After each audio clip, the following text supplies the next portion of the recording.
Hi friends, really great to be with you again today. Do you remember that story of Jonah and the whale?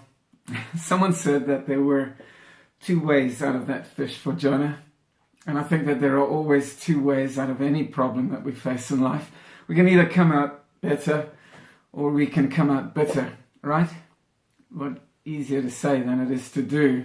And I also think that if we're honest, our first instinctive reflex to being shafted or ill-treated or abused is to be bitter. But what makes bitter experiences better is what Alexander Pope said. He said, to err is human, to forgive is divine. And man alive, do we need divine help to forgive or what? And I'm serious about that. I don't think there are any humans alive that can forgive without divine help. I think at our very best we live in denial around some things, kind of shut our minds off to the memory and say that we're over it. But in those quiet moments of reflection, we find our minds drifting to that place where we are almost reliving the pain or the regret like it was yesterday. Am I right?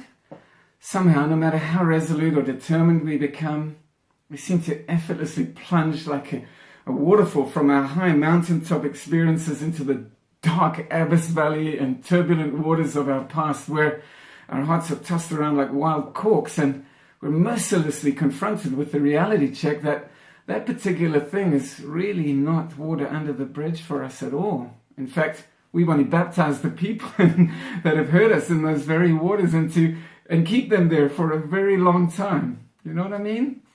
And that's why I'm saying that to authentically forgive and to come out better in life requires divine help, and we can get that help from Jesus.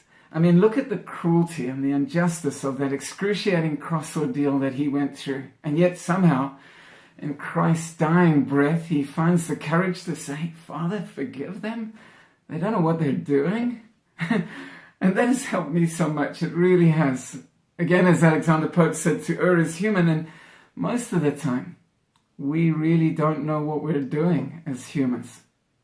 So what do we do when there is a very vivid scar from our past that is staring back at us, and some haunting voice plagues us by saying, do you remember when they did this to you? Something that has helped me tremendously is to not be embarrassed about my scars. You see, when Jesus rose from the dead, he didn't say, where are those guys that crucified me? I'm coming back with a vengeance, like some kind of Arnold Schwarzenegger-esque thing. No, he didn't say that. What he did say, even to those who doubted him, was, here, put your fingers in my scars of my hands, my feet, and my side.